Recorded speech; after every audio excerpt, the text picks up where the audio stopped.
Shalom, Jemaat NDC yang sekasih dalam Tuhan. Sepanjang bulan Februari ini, NDC akan kembali melakukan gerakan Journey of Love. Pada minggu ketiga ini, Journey of Love akan membahas tentang pentingnya melibatkan pimpinan Tuhan dalam mencari pasangan hidup. Kita seringkali mendengar pertanyaan, atau mungkin saudara saat ini juga memiliki pertanyaan yang sama dalam hati Anda. Benarkah jodoh di tangan Tuhan? Alkitab sendiri tidak pernah mencatat bahwa Tuhan menentukan jodoh seseorang secara personal, kecuali Adam dan Nabi Hosea. Adam diberikan seorang istri karena memang tidak ada lagi manusia selain dia. Sedangkan Hosea diperintahkan Tuhan menikah dengan seorang perempuan sundal yang dijadikan sebagai suatu penggambaran akan kebobrokan bangsanya yang telah bersundal secara rohani. Tuhan tidak menentukan jodoh setiap pribadi lepas pribadi. Misalnya, si A pasti akan menikah dengan si B. Mengapa? Karena Tuhan memberikan manusia kebebasan atau free will untuk memilih dan memutuskan. Dan Tuhan menghargai hal ini.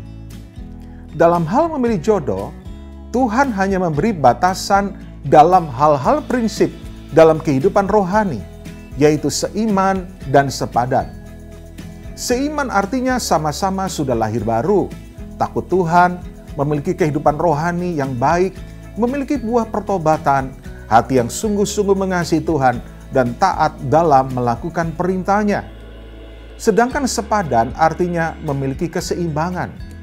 Di dalam Kejadian 2 ayat 18, Tuhan Allah berfirman, "Tidak baik kalau manusia itu seorang diri saja.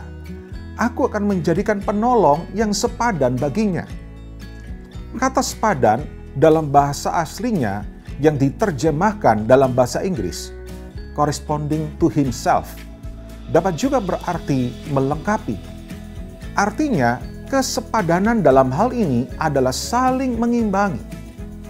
Kesepadanan ini dapat mencakup banyak hal, misalnya saja kesepadanan dalam hal pemikiran, latar belakang keluarga, pendidikan, dan lain sebagainya. Ketidaksepadanan digambarkan seperti dua ekor binatang yang berbeda, namun memikul kuk yang sama. Ulangan 22:10 mengatakan, "Janganlah engkau membajak dengan lembu dan keledai bersama-sama." Karena perbedaan ukuran dan bobot, binatang yang lebih lemah harus berjuang untuk menyesuaikan kecepatan, dan binatang lebih kuat harus memikul beban yang lebih besar. Begitulah pernikahan yang tidak sepadan atau tidak seimbang dalam satu atau beberapa hal berpotensi untuk menghadapi banyak masalah dan mengakibatkan lebih banyak penderitaan. Sedangkan hal-hal yang berhubungan dengan fisik seseorang, seperti tinggi, kurus, cantik, atau tampan, itu bukanlah hal-hal yang prinsip. Itu adalah masalah selera dan bergantung kepada masing-masing individu. Mungkin Anda bertanya, jika betul manusia diberikan kehendak bebas, lalu mengapa kita harus meminta pimpinan Tuhan di dalam menentukan jodoh kita?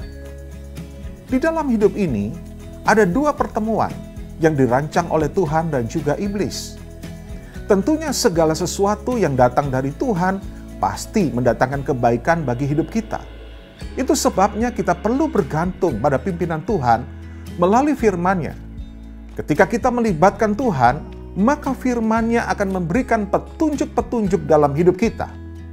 Ketaatan kita dalam menentukan pilihan dan mengambil keputusan akan membawa kita kepada berbagai kebaikan menuju rencana Tuhan yang indah. Karena Tuhan tahu yang terbaik bagi kita. Dalam Hakim-Hakim 14 ayat keempat, kita dapat melihat contoh dari kehidupan Simson, di mana kehancuran dalam kehidupannya dimulai dari rasa sukanya kepada seorang gadis Filistin yang tidak seiman dengannya.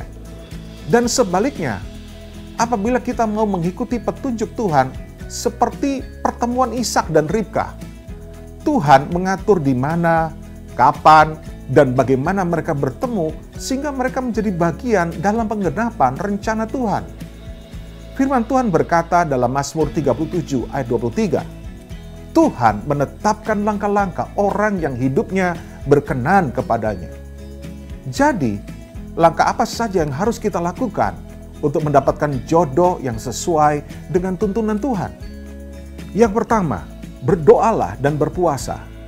Pernikahan merupakan hal yang sangat serius. Pernikahan adalah sebuah perjalanan panjang yang dijalani seumur hidup. Secara umum orang menikah di usia 25 hingga 35 tahun. Itu artinya 75% kehidupan yang dijalani adalah bersama pasangan dan hanya 25% dengan orang tua.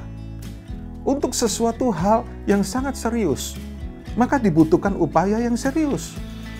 Mintalah kepada Tuhan melalui doa dan puasa. Dengan meminta kepada Tuhan, maka Tuhan akan membuka jalannya sesuai dengan waktunya. Cara kedua, perluaslah pergaulan Anda. Jodoh itu tidak datang dengan sendirinya, tetapi juga harus dicari, diusahakan, bahkan diperjuangkan. Pergaulan memegang peranan yang sangat penting dalam hubungan. Jangan buru-buru jatuh cinta dan membangun hubungan dengan seseorang. Jika belum mendapatkan yang sesuai kriteria, mungkin Anda mencarinya dalam lingkup ruang yang terbatas. Maka perluaslah pergaulan yang baik dan benar. Manfaatkanlah pergaulan itu untuk membantu Anda dalam mencari jodoh idaman. Carilah kenalan, teman, dan sahabat sebanyak-banyaknya. Yang ketiga, Anda dapat mulai bertanya kepada orang-orang yang tepat mengenai calon pasangan. Cari tahu bagaimana karakter calon pasangan dari orang-orang sekitar yang sudah bergaul lama dengannya. Ini merupakan hal penting yang bisa dijadikan sebagai panduan dalam mencari pasangan yang baik. Yang keempat, cobalah mengenali lebih dalam calon pasangan Anda. Sebelum pacaran, kenali lebih dalam calon pasangan Anda. Mengenal pasangan sebelum menikah itu perlu. Jangan sampai memilih pasangan layaknya membeli kucing dalam karung. Apakah calon pasangan Anda memiliki kedewasaan? Seseorang yang telah utuh, yang telah mengenali jati dirinya sepenuhnya menurut firman Tuhan. Sesuai prinsip firman Tuhan dalam 2 Korintus 6 ayat 14-15, bahwa pasangan itu harus seiman dan sepadan. Dalam hal ini, seiman tidak sebatas satu agama atau satu gereja, tetapi lebih daripada itu. Untuk mengenali kerohaniannya, Anda bisa mengetahuinya dengan ciri.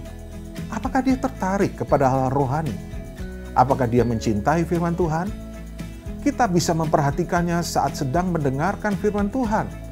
Apakah dia sungguh-sungguh atau sebaliknya?